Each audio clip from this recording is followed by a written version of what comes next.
This menu from the Paris restaurant during the siege, dated 25th of December 1870, and even says 99th day of the siege. This is a verbatim. And you've got, in amongst the hors d'oeuvres, radishes, stuffed donkey's head, soups including elephant consommé, entrees, fried goujon, roast camel, English style. I don't know if that's a bit of a tip. It just means there's no imagination involved in cooking it. It's just a roast. It's just a roast. Nice, I'm sure it's delicious. Jugged kangaroo and roast bear chops. Poor old bear. Hello, and welcome to Bloody Violent History. My name is Tom Ashton, and with my old friend James Jackson, we're going to talk about moments from history that tell us who we are, how we got here, and perhaps where we are heading. And yes, it's often violent and generally quite bloody. Ever since man first planted a seed and grew a crop, another man decided it was a lot less hassle to steal that crop than grow his own. Thus, it was necessary for farmers to fortify their homes. Once fortified, that other man, the thief, had to find a way around these obstacles. Ancient Nineveh, for example, had 50 miles of walls. They were 120 feet high, 30 feet thick, and there were 1,500 towers. Thus was born the siege and siegecraft. In myth and legend, from Troy to Jericho, Jerusalem to Constantinople, Stalingrad to Leningrad, siege has gripped the imagination and horrified many with its brutality and relentless grinding nature. Siege is total warfare. Soldiers and civilians, men, women and children are involved. So, Jamie, siege is an extended military campaign against a fortified position. It is total war. Yes, as you say, Tom, it's total war. And it certainly presaged what happened in the 20th century and civilian populations being the target, not just casual victims, byproducts of what was going on the military front.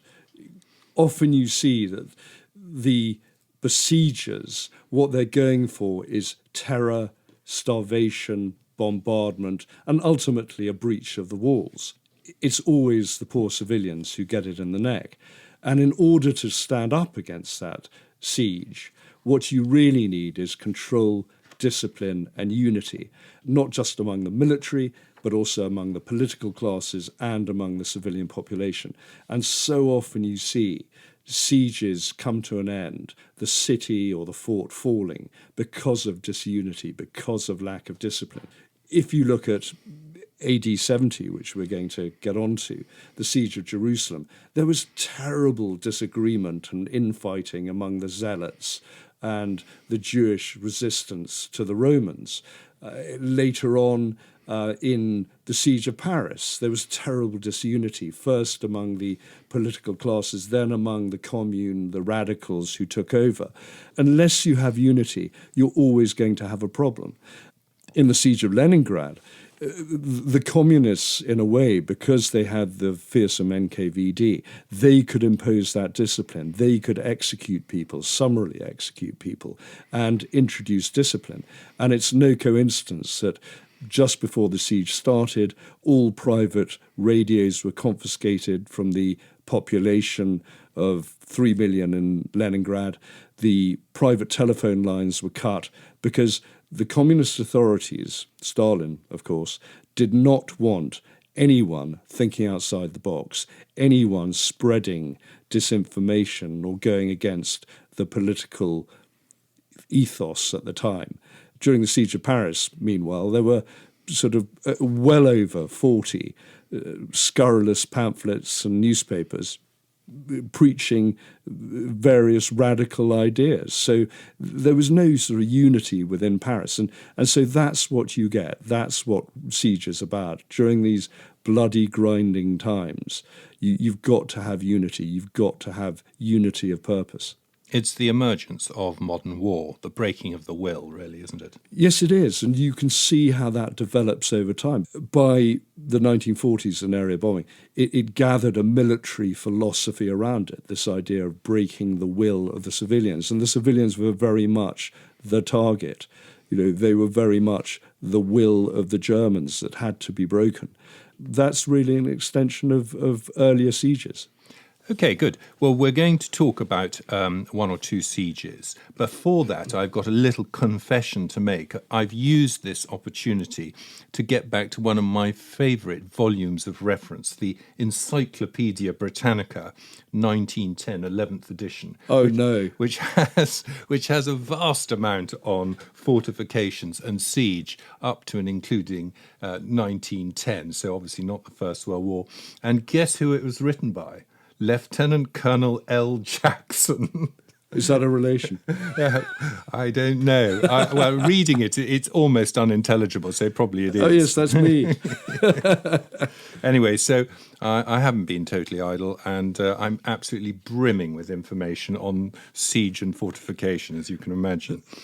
Anyway, so we were going to talk, first of all, going back into ancient times, well, AD, not BC, AD 70, the Siege of Jerusalem. Yes, and that's a fascinating one, Tom, because, it's the civilian population. You have a city that Josephus said there were over 1 million Jews there for Passover, but historians think it's probably closer to 500,000. So the city was packed, and it coincided with the Jewish revolt against the Romans. So Vespasian is emperor in Rome, his son Titus is there with 7 legions encircling Jerusalem. There's no way they're going to allow the Jewish zealots to stand up to them. Unfortunately, as we said right at the beginning, the zealots are very divided. Some have this messianic dream, some are simply rebels against Roman control and Roman taxation. And so there's a lot of infighting. And one group starts destroying food stocks. So there's immediately this division, there's immediately this disunity, and no one knows what to do. So the Romans turn up with their legions. They build a massive wall around the city. So the city is cut off, and every Jew that tries to escape ends up being crucified. The Romans crucify 10,000 people, a lot of them in novelty positions around the wall.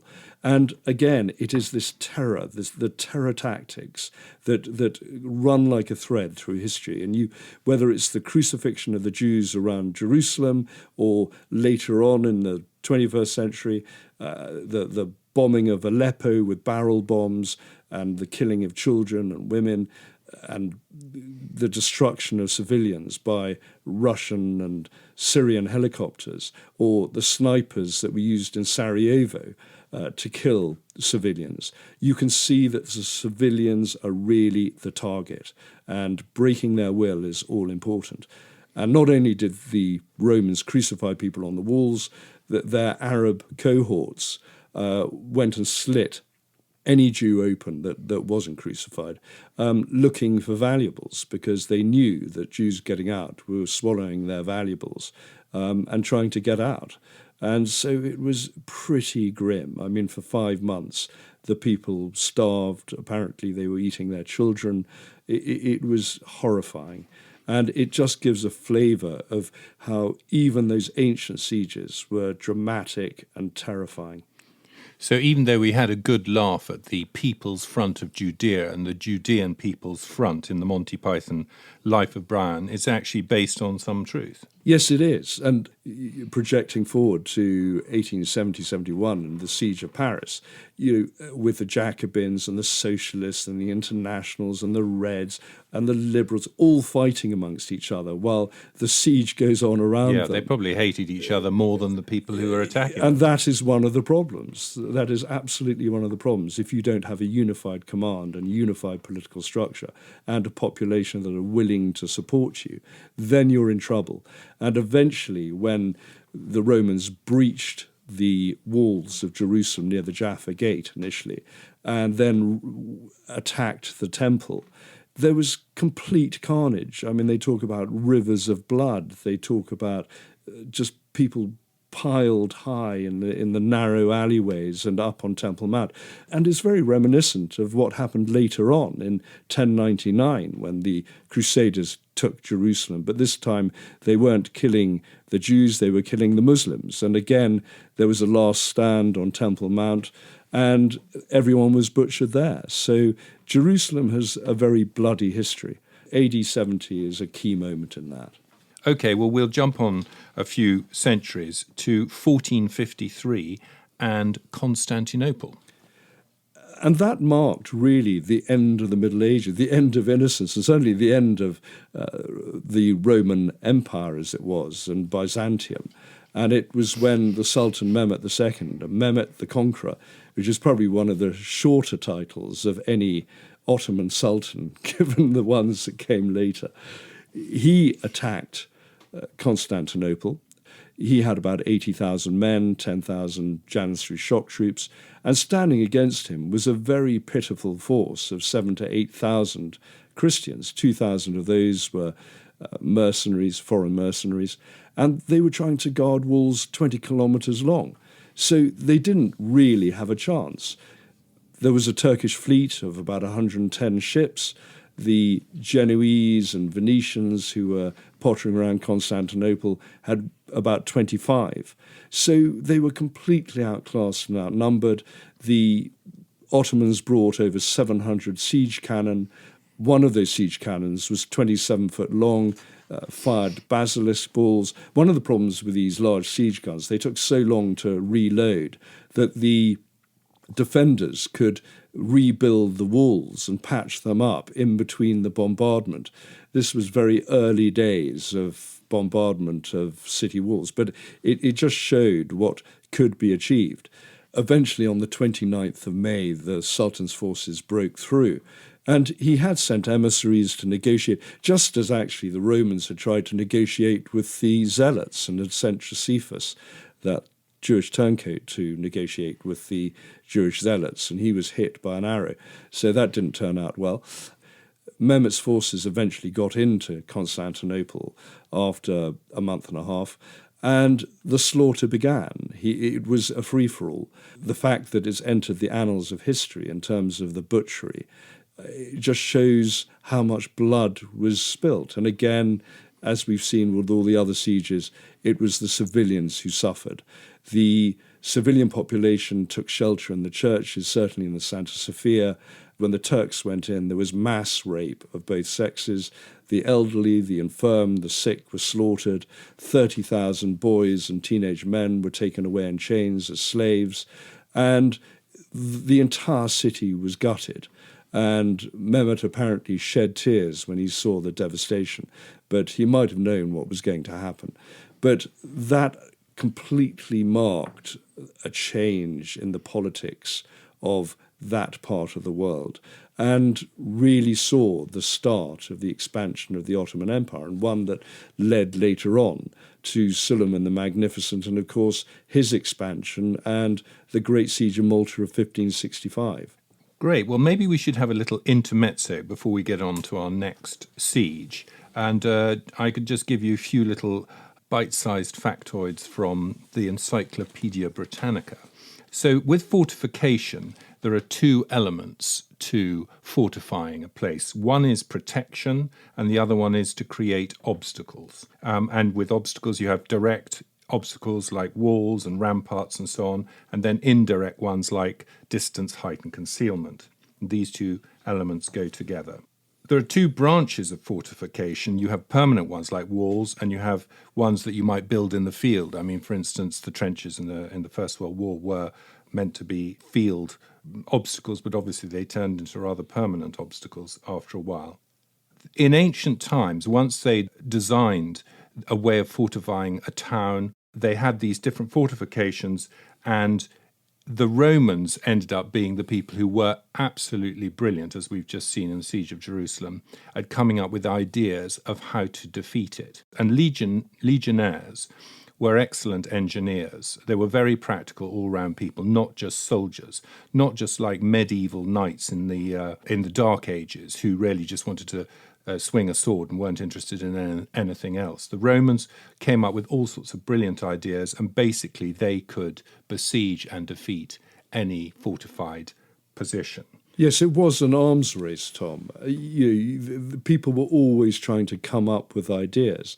And it wasn't just the Romans. The Ottomans became brilliant engineers, both in terms of tunnelling and undermining walls, but also in terms of siege engines. You can see this all the way through history. I mean, ultimately, when the Crusaders took Jerusalem in 1099, they were using siege engines as well as battering rams and trying to undermine walls. So it definitely became an art and a skill and a science in terms of breaking through into those fortifications. And one of the issues that became apparent over the centuries was the faith that so many defenders had in those fortifications. One of the problems the French have always had, for example, during the siege of Paris of 1870, they had 16 forts around Paris, all of them with covering arcs of fire, and they felt very secure. But they hadn't factored in that they could be starved out, just as later on in the 1930s, leading up to 1940, the French believed that the Maginot Line would give them a fantastic defensive position, when in fact the Germans simply went around it. So that can be the problem. You can be cut off and you can be outmaneuvered, outflanked, and eventually beaten. But it is extraordinary that the Romans basically were innovators in siege work, siegecraft. Once the Roman Empire fell, the understanding of siegecraft went east, but wasn't wildly developed. It was maintained. And in the West, Western Europe, it was almost completely forgotten. So if you had your castle, which happened to, or fortified town, being built by the Romans, you could sit in it and be relatively safe from various raiding Huns or Goths or whatever. Well, as long as you had a well, that was the main thing. Yes, and I mean, you see some of them all built by a river or whatever. Obviously, they could be starved out, but they sort of lost the ability to think up anything new. And that it's interesting how you say about the French in 1870, they were sort of captured by the idea of sitting behind their walls and feeling safe. Yes, and once panic sets in, what's fascinating is how people start thinking, we must come up with a secret weapon. And we'll talk about this when we get to the siege of Paris in 1870. But just before that, and the start of the Franco-Prussian War, the French were convinced that they had secret weapons that could beat the Prussians. So they came up with their mitrailleurs, and this was top secret. It was essentially a Gatling-type weapon. It had 26 barrels. But it was absolutely bloody useless because it had half the range of traditional cannon, and it was heavier and more unwieldy. So it could never get in a position where it was going to be any use. So that was a secret weapon that failed. And then the French started coming up with even more bizarre ideas. At one point, someone had an idea of creating a giant hammer and floating it up on balloons and dropping it on Moltke, the German commander's field headquarters. And there was someone else who came up with an idea of firing smallpox in bottles into the Prussians. So this is what happens. And it's no different to Hitler coming up with the V-weapon program during the Second World War, when his back was against the wall. People start panicking, people start coming up with crazy ideas. But by that stage, the die is cast and they've lost either the war or the siege. It is extraordinary how improvisation is actually extremely important. We talked about the need for control and discipline and unit, as well as courage and commitment. But you also need the ability to respond to the situation. The next siege we were just going to touch upon, although we have covered it in our Fort St. Elmo podcast, was the Great Siege of Malta. 1565, Suleiman the Magnificent sent a vast fleet, vast armada, and an army to attack the 750 Knights of St. John with their 2,000 Spanish infantry and a few thousand Maltese civilians to help them on Malta. What was interesting about that siege was the Turks tried everything, and at every moment they were thwarted. They used a siege engine. The knights ran out, cannon at the base, and blew the siege engine out of the sky. At one point, the Turks thought, it's raining, we've got them, they can't use their gunpowder and their arquebuses. So they crept up and was suddenly hit by hundreds of crossbow bolts, because the Grand Master had reconditioned those crossbows before the siege started.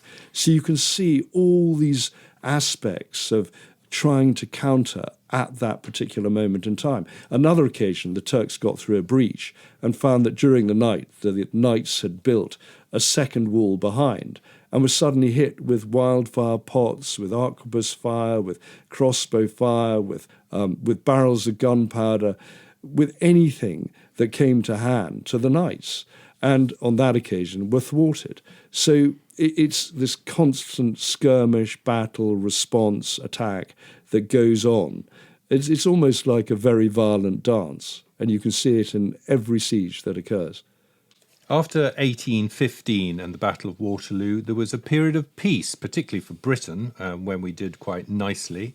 Gradually, the European situation up to 1870, before the Franco-Prussian War, the highlight of life was centred around Paris, in particular the Great Exhibition of 1867. Yes, and as we know, the French were, and probably still are, obsessed with la gloire and their central position in Europe. They really truly thought they were the centre of civilization, that everything revolved around them. Now, Jamie, be nice. It's not in my nature, Tom. Okay. But decadence and depravity, here we come. It was a period of decadence and depravity, but the Second Empire really was a glittering affair, and they really thought they were important, and Paris was the place to be. 1867 and the Great Exhibition showed that, but underneath the sort of glamour and the glitter and everything else, there were some very dark shadows. There was revolution lurking in the wings. The proletariat were not happy. Karl Marx in 1867, same year as the Great Exhibition in Paris, published Das Kapital. It was the year of the Second International. So you have that going on. You also have a huge shift in the power dynamic in Europe. Prussia is the coming force, and the French don't like it at all. And what's interesting about that Great Exhibition in 1867, with its glittering palace of glass, was at the centre of the French exhibition was a statue of peace. The centre of the Prussian exhibition was a 50-ton Krupp howitzer that could fire a 1,000-pound shell. Again, the French were totally unaware of the Prussian officers studying models of the French forts that the French so proudly had on display. They didn't know what was going on. Because Napoleon himself, although it was all rather dissipated, he had some quite modern ideas. Yes, he did bring in some reforming liberal policies. I mean, he brought in maternity laws, he brought in worker cities, he brought in mutual support organisations, but he was never going to please the radicals, and that was the problem. He fuelled the rise of the proletariat left, the Reds, because he didn't satisfy them enough. They wanted to overturn the empire. In between the masked balls that could cost 4 or 5 million francs in the Tuileries and the tableaux vivants, there was this darkness. I mean, Paris had 35,000 prostitutes. I mean, it's no coincidence that that's where Edward VII wanted to spend most of his time. I mean, everyone's seen photographs of his special sex chair that he had. And, even during the Great Exhibition, when Tsar Alexander II was there, the only reason he came along was because a month before he had installed his mistress Katya in a house, and he could walk there every night. Well, I want to know more about this chair. What does it look like? Well, I tell you, if you see it, Tom, you'll have no idea how it was used. It's got various sort of handles sticking out. Was it because he was very large and therefore he had to sort of be supported from the ceiling? Yes. I mean, there is an artist's representation of how it was used, because I tell you, it would totally baffle anyone if they saw it. But it does involve a girl crouching on all fours. I do remember that. Yeah. But so there's a moral disintegration, but more importantly, almost, there's hubris.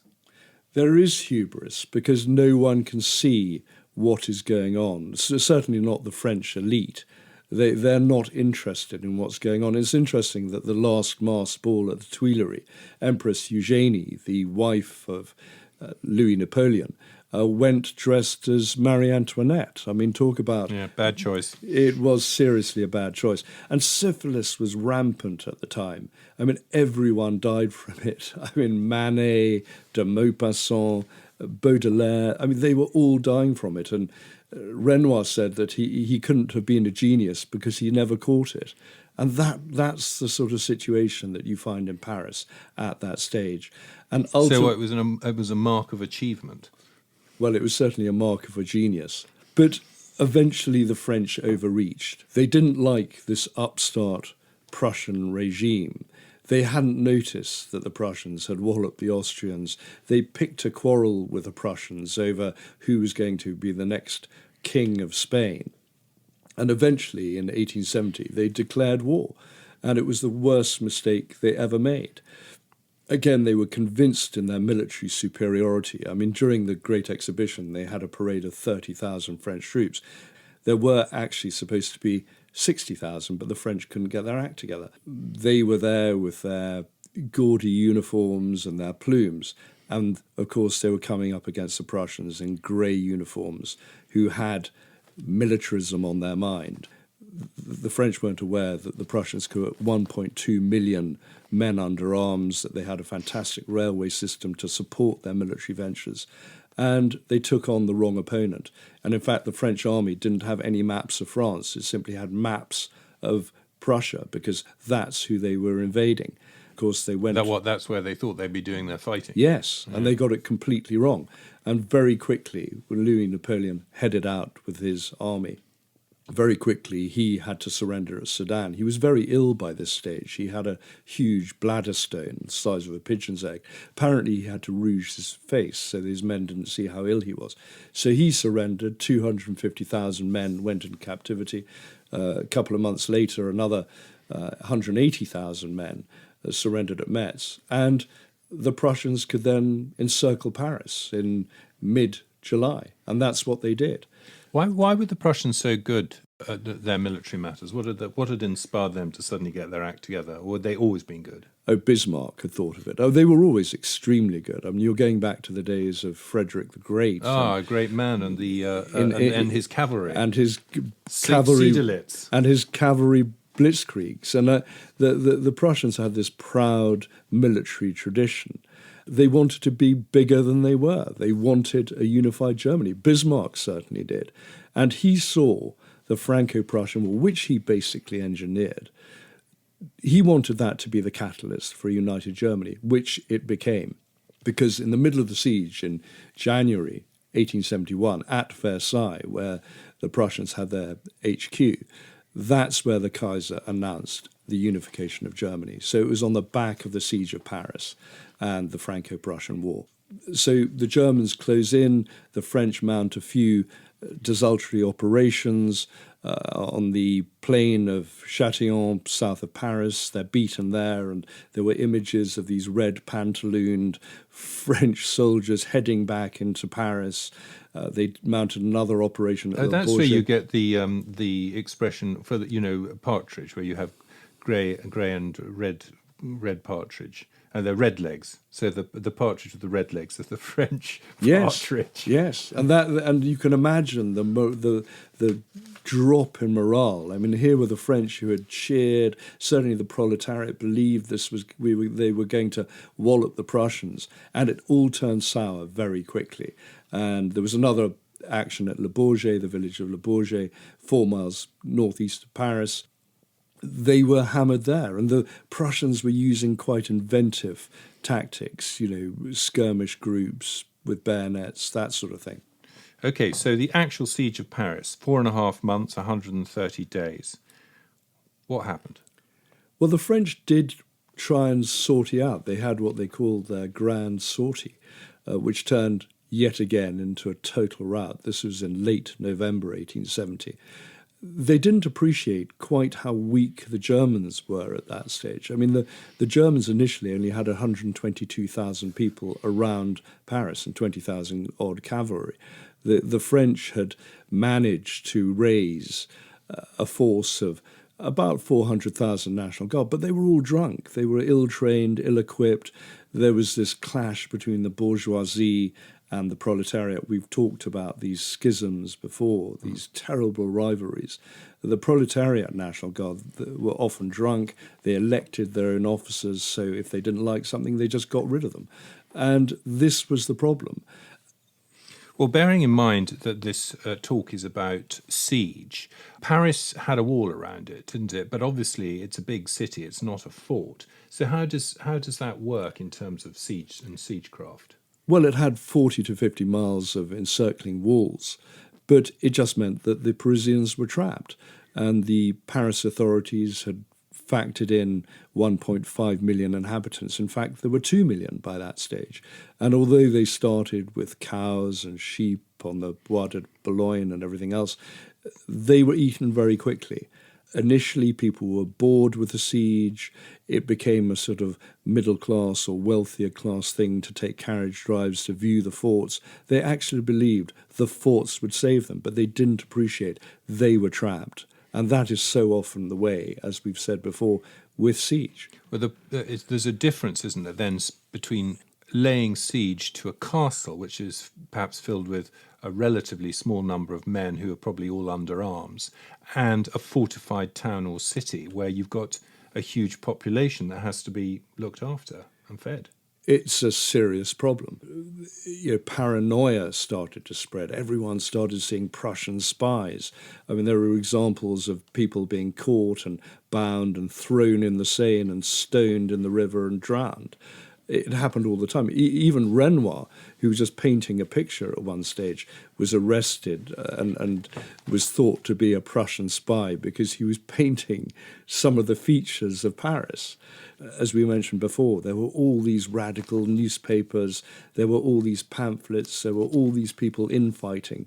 And I think they were sort of feeding on themselves. They didn't really know what was coming. And then the food started running out. And that became a serious issue. And they started by eating horses. That's really where the French got their taste for eating horse, from the siege of Paris. And so the horses were eaten, the animals in the zoo were eaten, and then rats started being eaten.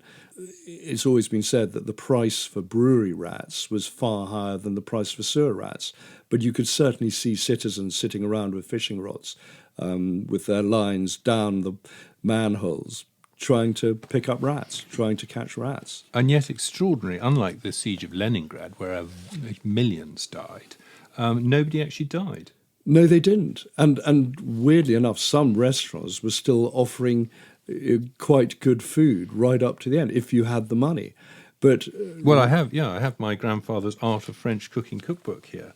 And I mean, the difference in the menu from 1820, say, in the Tuileries, to a restaurant in 1870 in the middle of the war. On the face of it, it's not that different. I mean, they're still trying to keep up appearances, because 1820 you have, I mean, it's a vast menu with 2 soups, 4 large dishes, 16 entrees, 4 more large dishes, then 3 roasts, including pheasant, partridge and woodcocks, another 16 side dishes, and so on. And it's an enormous amount. But this menu from the Paris restaurant during the siege, dated 25th of December 1870, and even says 99th day of the siege. This is a verbatim. And you've got, in amongst the hors d'oeuvres, radishes, stuffed donkey's head, soups, including elephant consommé, entrees, fried goujon, roast camel, English style. I don't know if that's a bit of a tick. It just there. means there's no imagination involved in cooking it. It's just a roast. It's just a roast. Nice, I'm sure it's delicious. Jugged kangaroo and roast bear chops. Poor old bear. Anyway. I've eaten a few of those things, actually. Wasn't there one a cat as well? Yeah, and then you come on to the main course, the roast. You've got haunch of wolf, you've got antelope terrine, mushrooms bordelaise, I probably would have gone for that, and, of course, the roast dish of cat flanked by rats. But the wine, the first service of wine includes Chateau Parma, and the second includes Mouton Rothschild and Romani Conti, so the cellars were obviously in reasonable state. Do you think with the camel they said, have you got the humpser? And other bad just jokes remind me, like that. Jamie's not allowed to tell any funny stories or jokes on this podcast. They did have a salami de rat, actually. That was another thing that they with thinly sliced rat. Yes. Well, probably yes, that's right. And there were have it raw. And there were butchers specialising. Chivise, or whatever they call it. Yes. And there were butchers specialising in dog and cat all over Paris. They sprung up all over Paris. Shh, don't say dog. Maggie's sitting in the corner there. She's very upset. Sorry, Maggie. Your rallies. But so things did get pretty tough and pretty unpleasant. The food would have run out after a few days by the time the Paris authorities surrendered. And the Prussians are not bothering to really attack. They're just going to starve them out. Is that the... Well, they did they end bombard up, them. at the beginning of January, they ran out of patience and they did stop bombarding. And overall, they fired about 12,000 shells into Paris, with a range of about 7,500 metres if they had extended range shells. Mostly they were sort of 5,500 metres range. And so they were really only hitting the left bank. And so again, just like the going out to see the fortifications, this became a sort of attraction for the Parisians. It gave them something to do, to watch the bombardment. The shells didn't do that much damage because you're still talking about black powder. You're not talking about high explosive in a shell, or certainly not modern high explosive or TNT. Each shell might be able to create a crater 3 feet across or knock out a brick, but they weren't devastating Paris in the way that one thinks. But it's certainly the start of the idea of bombarding civilian populations. It's the first real attempt. It presages the appearance of total war in the 20th century. Even though only 100 were killed. Yes, not that many. But it's a taste of things to come, I think. Now, Jamie, we want to talk about one of your favourite subjects, balloons. Yes. Every siege has a sort of totemic aspect to it, has something that symbolises that particular siege. And I think with the siege of Paris, other than rats, it's going to be balloons. Because these balloons, 2,000 cubic metres of coal gas inside them, highly explosive, very experimental, were fabricated in the Gare de Lyon. The cotton was painted, was varnished. In the Gare du Nord. And they actually practiced in baskets hanging from the ceiling in the Gare du Nord because this was such an early attempt at flight. What were they trying to do? Well, they were trying to take messages out of Paris to try and... this General Gambetta was trying to raise an army outside Paris. He did manage, actually, just before the grand sortie from Paris to take Orléans. But, of course, the Prussians totally smashed his army as he was trying to get to Paris. So nothing was doing there. And during the siege, 65 balloons set out from Paris, carrying letters and carrying officials. One ended up in Norway, 2 ended up in Germany, 5 were captured by the Germans. But it did allow messages to get out. The big problem was trying to get messages in. Pigeons were best there, and there was early microfilm to do that. And each pigeon could actually carry about 40,000 dispatches. And so messages occasionally got into Paris, but they were still very cut off.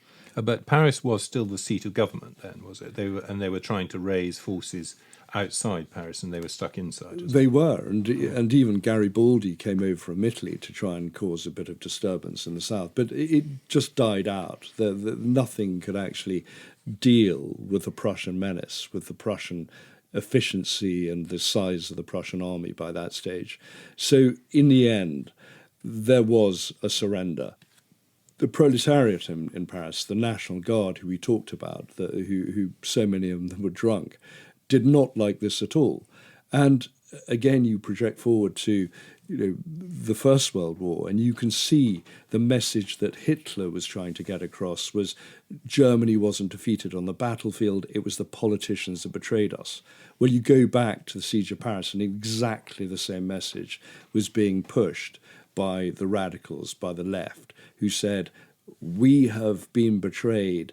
It's this government, it's Tronchet and his terrible generalship that let us down. They will never accept what happens. They would never accept. And that's really what then gives rise to the next stage of the Siege of Paris, which was really the Commune. The Commune. The Prussians have negotiated terms. They get to keep Alsace, and what else do they get? Oh, they get reparations. It's pretty punitive. And again, this does not go down well with the Paris mob. And so the government as it is essentially overthrown.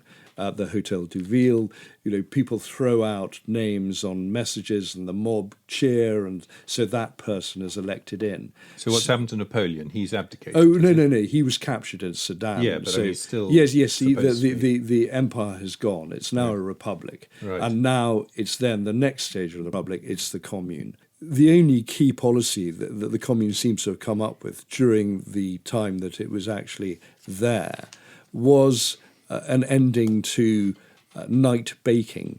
So that was fine for the bakers, but of course it meant all the bread was going to be stale. So that then pissed off the bourgeoisie. So again, you have this terrible sort of internecine feuding between the proletariat and the bourgeoisie, and it becomes more and more ugly. The Commune, they build barricades because they know that forces are going to come in from Versailles. The Prussians are sitting on the east side of Paris, sitting back, watching this happen. So is there a government at all?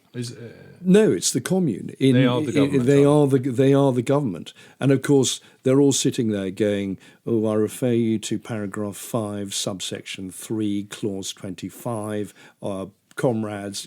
What propels them is the mob on the street. Yeah. And you start getting these tricoteurs, just like the French Revolution. And in fact, they're represented really in the Hôtel de Ville, in the government, by the Jacobins, who want to return to the terror of 1793. And so hostages are taken, including the Bishop of Paris. They're all banged up in La Roquette, the jail. It's turning very, very ugly. And the more pressure the Commune feel, the more they start taking it out on clerics, on the bourgeoisie, on people they think have betrayed them. And this is when they go to the barricades? This is when they go to the barricades, because forces loyal to the concept of the Republic and who are against the Commune, who want order, come in from Versailles. They put together an army, and eventually they break through. And this is when you get these barricades being attacked. And the Haussmann designed boulevards and avenues suddenly become a death trap for the communards because they're outflanked. And suddenly weapons like the mitrailleurs, that early multi-barreled machine gun, come into their own, firing against the barricades. The communards are slaughtered. It starts getting even uglier because the hostages start to get murdered. And the Bishop of Paris, he's taken out with other senior clerics, and they're killed by firing squad. And in fact, the first time that the firing squad fire, they're also drunk and useless, that they miss, and they have to finish the bishop off, the elderly man off, with pistols. They then take out another 50, and they bayonet them and shoot them. And in fact, when they count the bodies, they're 51, because there's a drunk National Guardsman who's obviously got close and personal and wanted to stab someone, and he was killed as well. So it's pretty nasty. I mean, the bodies there had 60 to 70 bayonet wounds or musket ball wounds. I mean, it's dreadful. Okay.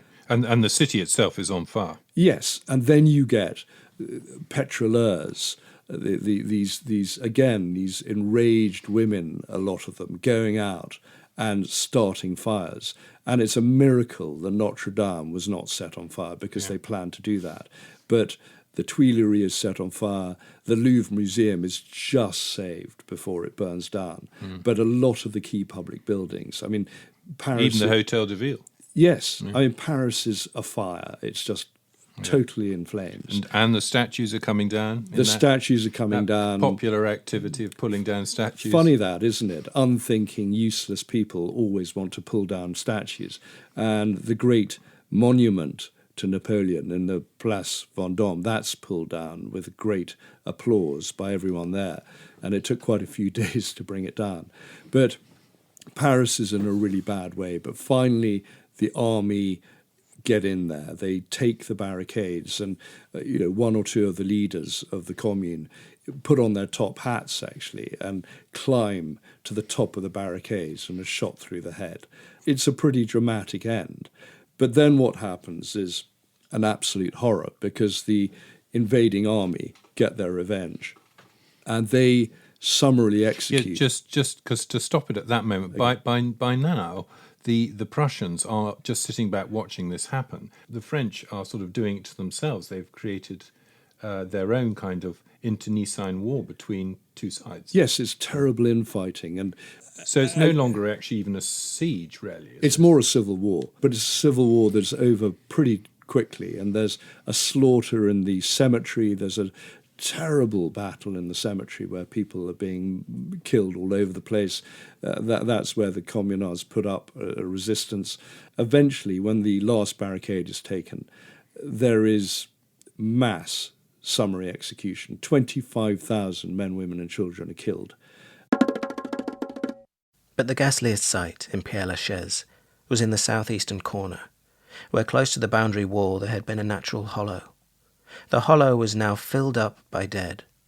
One could measure the dead by the rood. There they lay, tier above tier, each successive tier powdered over with a coating of chloride of lime. 200 of them lay patent to the eye, besides those underneath hidden by the earth, covering layer after layer. Among the dead were many women. There, thrown up in the sunlight, was a well-rounded arm with a ring on one of the fingers. There again was a bust shapely in death. And yonder were faces which to look upon made one shudder, faces distorted out of humanity with ferocity and agony combined. The ghastly effect of the dusty white powder on the dulled eyes, the gnashed teeth, and the jagged beards cannot be described. How died these men and women? Were they carted hither and laid out in this dead hole of Père-Lachaise? Not so. The hole had been replenished from close by. Just yonder was where they were posted up against that section of pock-pitted wall.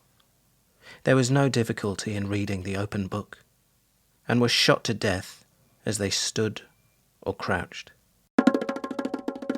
We get dewy-eyed over the Peterloo massacre of 1816, where 18 people were killed, it's reckoned, when we have industrial grievances up in Manchester. 18 people. Yeah, it's still awful. It's still awful, but it's not on the mass scale. That's the problem with numbers like this, is the moment you get into the thousands and millions, people lose interest, don't they? Yes, but what you can see in this sort of fratricide, really, within the French community, within French public life, is the beginnings of the sort of schisms that affect French politics for a century to come. And it's not too big a leap to say what happened in the Commune, with the Commune and afterwards with the reprisal killings, and what happened at Verdun in the First World War, when 170,000 French soldiers died and another 200,000 plus were injured. That is one of the reasons, these schisms in French society, that caused capitulation in 1940 with the German invasion of France. Because local groups are not that loyal to the central government. Yes, no one's going to be loyal to the centre. No one trusts the central government or will put their neck on the line for them. Everyone has local grievances and local adherences, really, local loyalties. And so you get this from that moment on in French society. So it is a turning point in terms of French politics, in terms of the rise of Prussia, and in terms of revolutionary politics. And in fact, Lenin took the Commune, that example, saying they weren't brutal enough. The Commune themselves were not brutal enough. Right. And what they needed to have... Take it to the nth degree. Take it to the nth degree and eliminate your rivals. And so again, all these lessons came out of the Siege of Paris. So for me, that is one of the most critical episodes of the 19th century. Yes. Well, and then you have the Second Reich starting in 1871 after the Franco-Prussian War. Yes, you have the formation of Germany, and Bismarck got his way. So, the sad thing is, had the Kaiser Wilhelm I's son, the Crown Prince Frederick, stayed alive longer, he would have been a very benign influence. He didn't like civilians being hurt. He was very careful with his forces. He had an English wife, the daughter of Queen Victoria. Unfortunately, it was their ghastly little son, Wilhelm, who became Wilhelm II, who ended up taking over, and we know what happened then. Well, we had absolutely a systemised forcefulness beginning, which was cleverly described in Erskine Childer's book, The Riddle of the Sands, the dangers to Britain from the German threat. Yes, and he really started this whole idea of we've got to take Prussia seriously. We've got to take the new Germany seriously, whether it's their prospect of invasion or whether it's the building of a German fleet. And you can see this is the beginning of the Germans building a high seas fleet, of trying to take on the British, of thinking about overseas empire. So it's a very important moment, and that takes us really into the 20th century and the horrors that were to come with siege later on in the Second World War. Okay, that's quite enough about the Franco-Prussian War. Let's go to some of the colonial wars a little bit later. Well, they were happening all over the place because, as you know, policing empire, guarding the colonies, it takes a lot of effort, and sometimes there are going to be high-handed policies that annoy the locals, and sometimes you're going to run into other powers, other forces that are working against you.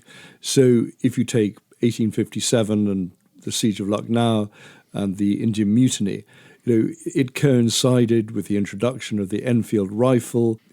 The rumour spread that the cartridge that had to be torn open with your teeth had either pig fat or cow fat on it, which would have absolutely incensed both Hindus and Muslims. And that mutiny spread through the ranks. And so you have a siege there, the residency and troops and civilians under siege. And it was a very grim siege, and there were attempts to undermine buildings and all of this sort of thing that went on for 6 months, from May 1857 to November. So it was grim, but eventually they were relieved. During the Boer War later on, at the Siege of Mafeking and the Siege of Ladysmith, again, you have British forces and British civilians under siege and holding out. And the Boers, who were superb soldiers, superb guerrilla fighters, infiltrating positions, and they certainly did so with the help of British deserter, for example, at Mafeking, caused considerable amount of disruption and trouble. The bit I did like about the Siege of Ladysmith was that the Boers fired a Christmas pudding into the British lines with compliments of the season. So chivalry. They and kept their sense of humour. They at kept least their on sense one of side. humour. And there was a bit of chivalry. Yeah. But so often with colonial, well, certainly British colonial rule as such, partly the people at home in England and Britain were not that interested or enthusiastic about anything other than perhaps the trade benefits. And even those were sometimes questionable, but also that it was all done on a total shoestring. Yes, and it was always a corner of a foreign field, and no one ever took any notice. You can see from those Rudyard Kipling poems, and we've read extracts in other podcasts, the plight of the British soldier in these far-flung corners of empire, from Afghanistan to India to Africa. These engagements were going on all the time. And when it really flared up, you would have a siege. And for those of you who like a good novel on the subject, The Siege of Krishnapur by J.G. Farrell is the most fantastic book. Yes. It's a really wonderful book. I absolutely loved it. Okay, now a very serious subject. The Siege of Leningrad, or as we know it today, St. Petersburg, and as it was originally. And the Russians, they call it the blokada, the blockade. 1.2 million dead, Jamie. It was the most horrifying moment in terms of siege history that anyone has ever witnessed. You've been there, haven't you? I have, and when you stand on the Leningrad Memorial Cemetery, it's essentially a mass grave of 500,000 people. It's just such a dark moment in history. I remember talking to a woman who was a little girl who had been sent out by her parents to try and find the first blades of grass in the spring because there was nothing else to eat. When you're talking about a ration of 1.25 grams per person of bread per day, you can see how desperate it became, and you can see why cannibalism was rife. And the NKVD, the secret police, their files are full of references to people being arrested and charged with cannibalism. There was one story of a woman smothering her baby in order to feed her older children, and that went on all the time. And because bodies were left out in the street, they were obvious targets for people who hadn't eaten for days and weeks. It was truly, truly dreadful. And this was the Nazis who had pinned this vast number of Russians into Leningrad against the sea. Yes, I mean, the Axis forces had tried to encircle Leningrad. They never totally succeeded because there was a Lake Ladoga, and the Russians managed to hold positions around there on the Neva River. During the winter months, they occasionally got convoys of trucks across. But of course, the Germans knew this was happening, so they'd bomb the ice, and there were instances of hundreds of trucks just dropping below the ice. It was the most terrible time for everyone.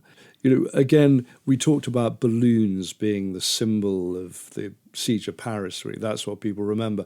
What people often remember about the Siege of Leningrad was the August 1942 recording by the Leningrad Radio Orchestra, what remained of them, of Shostakovich's Seventh Symphony, the Leningrad Symphony.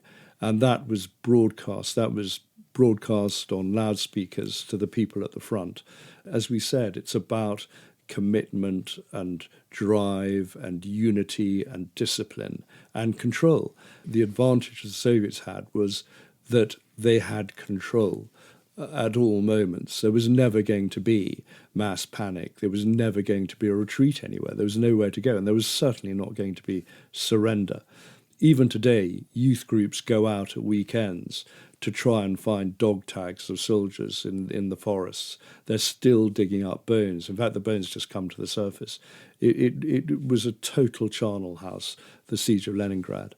And it's really a symbol and a warning to future generations of what can happen. And if they hadn't held out, how would that have affected Hitler's war in the East?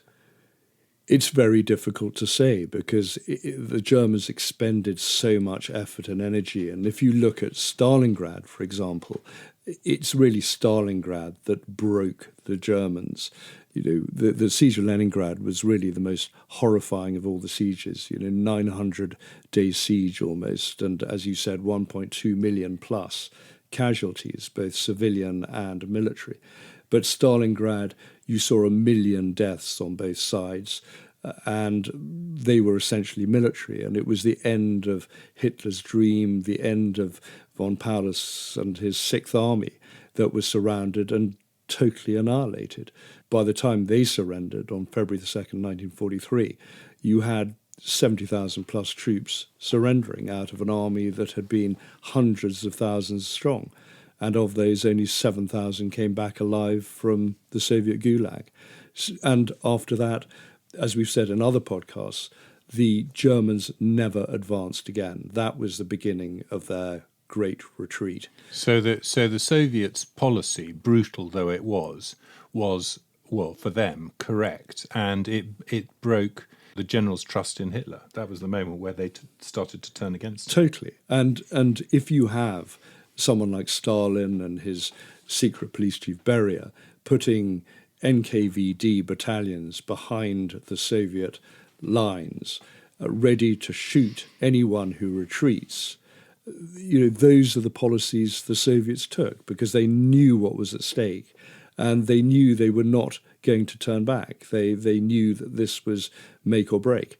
And so Stalingrad and Leningrad stand out in the Second World War as the most terrifying and horrendous moments of battle during the whole of the Second World War. There was also another appalling example of where two sides fighting against each other take it out in a most unsavoury fashion on a third party, and that is the Warsaw Ghetto. Yes, the Soviets stood back and let the Germans finish off both the Jews and the Polish resistance because the Soviets didn't want to have to mop up the Polish resistance. So they stood back and let it happen. It was the most heroic act by the besieged Jews of Warsaw, of the ghetto. But it led to 90 to 100,000 immediate deaths and then hundreds of thousands or more deported to the death camps. So, all those actions were terrifying and terrible. Staying with the Second World War just for the moment, do you think that the Battle of the Atlantic was a siege of Fortress Britain? I think it was. I've always believed that. We're an island nation and we were blockaded. It was certainly the main German effort to strangle us and stop the war effort, and certainly later on stop us being involved in the Normandy landings and allowing the Americans to come over. If you look at the tonnage lost, it was a huge threat to Britain's survival, far more so than any idea of invasion of Britain, I think, earlier in the war. You're talking 14.5 million tons of Allied shipping going to the bottom, sunk by the German U-boat wolf packs. That's 3,500 merchant marine ships, and 36,000 merchant seamen were killed. So it was a huge effort, a huge sacrifice. It was a battle to the death, so it was certainly a type of siege. The Germans came very close to succeeding, and had it not really been, not only for the naval effort and Air Force effort, but also the breaking of the Enigma code and our ability to track where the U-boats were, we would have found it very hard to survive. Yeah, well, you can see it in the figures. I mean, clearly 1942 was the year which had the most horrific losses month by month. In January it starts at over 300,000 tons, and then by June, it has gone up to 700,000 tons in that month alone. And that carries on really until the middle of 1943, when they're still losing 250,000 tons in a month, and then gradually they get on top of it and it starts to fall. Yes, it was really the convoy system, the breaking of the Enigma cipher, and also the coming on stream of American ships, of American cheaply built, mass-produced cargo ships, merchant ships. Yeah. Yes, and that definitely helped. And being able to protect the convoys from the air as well, further and further across the Atlantic. Yes, it became extremely important that our bombers and our seaplanes could actually deal with the U-boat menace, and we dealt with it.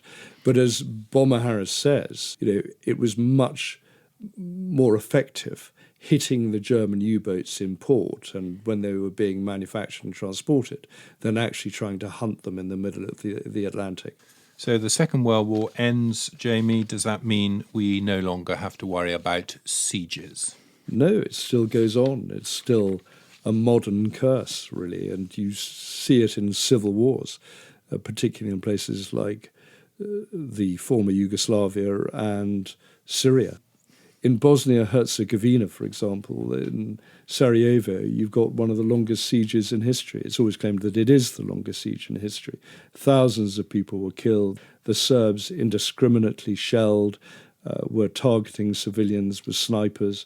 That famous story of the young couple who were both killed, one a Bosnian, one a Serb, and that went round the world, that story. It's one of those moments. It's one of those stories that stand out. There were atrocities on both sides. I mean, the 10th Bosnian Mountain Division took a whole load of Serbs to the Kazani pit and slaughtered them there, and that became a mass grave. So it was a pretty terrifying, pretty horrifying siege. And just like Kosovo, where body parts were found in fridges and tortured remains of people were found dumped at the sides of roads. It was truly a horrendous modern European war and modern European siege.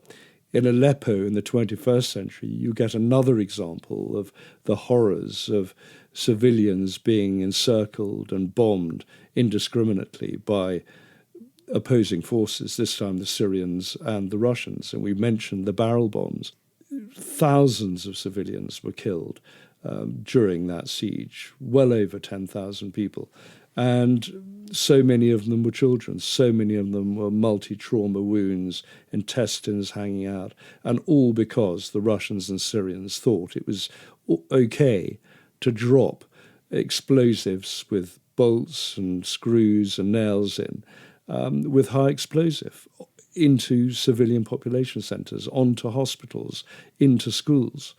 So this curse of siege hasn't gone away because warfare hasn't gone away and humans don't get any nicer.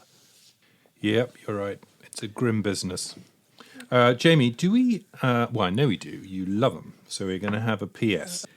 We do have a postscript, Tom, but we're going back in time. 16th of March to the 6th of April, 1812, and it's the Peninsular War, and Wellington is attacking the Spanish, and at the fortified town of Badajoz there is a French garrison of 5,000. Wellington's army is about 25,000 Anglo-Portuguese. This is about the third attempt to get the town. It's well fortified, but the Brits really want it, so they bombard it. They have 24-pounders, 18-pounders, and eventually they go in. It's pretty terrifying, pretty horrifying. The French put everything into stopping the British getting through. They're using medieval aspects of warfare to fight. And again, we've mentioned this before in the Fort St. Elmo podcast, is that siege really comes down to whites of your eyes, very visceral fighting. And the French are employing caltrops, these spikes. They're using harrows. They're using chevaux de frise, all these sort of spiked obstacles to stop the Brits getting through. And even when the Brits create 3 breaches in the walls, the French are dropping barrels of gunpowder, just like Fort St. Elmo several hundred years before. They're dropping grenades, they're dropping wildfire, they're firing muskets, they're using everything they can. And British casualties are very heavy, and the dead pile up because the Brits are trying to get through the breaches. They're putting scaling ladders against the walls, and eventually they break through. And then they go on a killing spree, just like the Ottomans attacking Constantinople, just as so often happens, because they've got blood in their nostrils, they've seen their friends and comrades blown to pieces. And although one can't make excuses, you have to understand the killing lust, the bloodlust from that kind of hand-to-hand fighting. And they go on a rampage and they kill several hundred civilians. The officers who try to stop them are killed. Discipline goes out of the window. And for 3 days, essentially, the Brits are out of control, drinking and, as I said, on a rampage. Eventually, order is restored.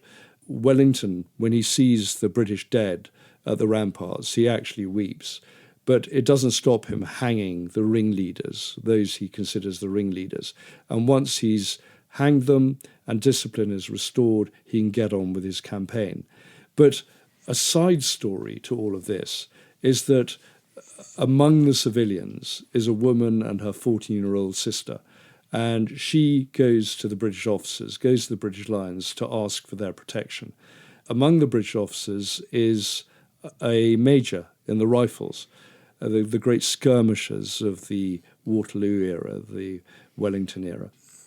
This major is called Harry Smith, and he takes a shine to that 14-year-old girl, and 2 weeks later he marries her.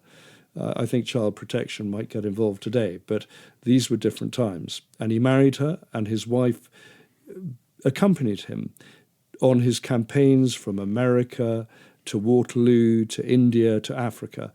And Harry Smith, and later Sir Harry Smith, because he becomes a baronet, goes to Africa and becomes governor of a province. And that is why Lady Smith was named Lady Smith after his wife, who became Lady Smith.